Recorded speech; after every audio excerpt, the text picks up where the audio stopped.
திருவள்ளூர் மாவட்டம் சிறுவனூர் ஊராட்சி மன்ற தலைவரை மர்ம நபர்கள் அரிவாளால் வெட்டிய சம்பவம் பெரும் அதிர்ச்சியை ஏற்படுத்தியுள்ளது. இதுகுறித்து கூடுதல் விவரங்களோடு இணைகிறார் எமது செய்தியாளர் பிரபு. வணக்கம், விவரங்களை வழங்கலாம். வணக்கம். திருவள்ளூர் மாவட்டம் சிறுவனூர் ஊராட்சியை சேர்ந்த ரமேஷ்குமார் தீவிர ரஜினி ரசிகர் ஆவார். தற்பொழுது பாரதிய ஜனதா கட்சியின் திருவள்ளூர் மாவட்ட செயலாளராகவும் பூண்டி ஒன்றிய பாரதிய ஜனதா கட்சியின் செயலாளராகவும் இருந்து வருகிறார். இவர் கடந்த 2019ஆம் ஆண்டு நடைபெற்ற உள்ளாட்சி தேர்தலில் சிறுவனூர் ஊராட்சி மன்ற தலைவராக போட்டியிட்டு வெற்றி பெற்றார்.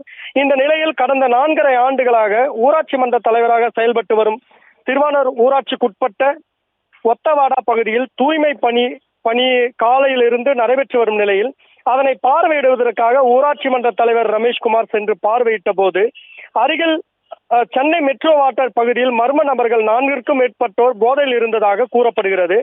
இந்த மர்ம நபர்கள் திருவானூர் ஊராட்சி மன்ற தலைவர் ரமேஷ்குமாரிடம் பேச்சுவார்த்தை கொடுத்து பின்னர் வாக்குவாதத்தில் ஈடுபட்டதாகவும் தெரிகிறது. இதனையடுத்து மர்ம நபர்கள் தான் மறைத்து வைத்திருந்த கத்தியை எடுத்து ரமேஷ்குமாரின் தலை, கால் உள்ளிட்ட பகுதிகளில் பலமாக வெட்டியுள்ளனர். இதில் பலத்த காயமடைந்த ரமேஷ்குமார் ரத்த வெள்ளத்தில் சரிந்ததை அடுத்து அருகில் இருந்தவர்கள் அவர்களை மீட்டு திருவள்ளூர் அரசு மருத்துவக் கல்லூரி மருத்துவமனைக்காக சிகிச்சைக்காக அனுமதித்துள்ளனர். தற்பொழுது தீவிர சிகிச்சை பிரிவில் சிகிச்சை பெற்று வரும் ரமேஷ்குமாரை பார்ப்பதற்காக பாரதிய ஜனதா கட்சியை சேர்ந்த நிர்வாகிகள் மருத்துவமனையில் குவிந்து வரும் நிலையும் ஏற்பட்டுள்ளது. மேலும் இவர் தீவிர சிகிச்சை அனுமதிக்கப்பட்டுள்ள இவரை சென்னை ராஜீவ்காந்தி அரசு மருத்துவமனையில் சேர்ப்பதற்காகவும் ஏற்பாடுகள் நடைபெற்று வருகிறது.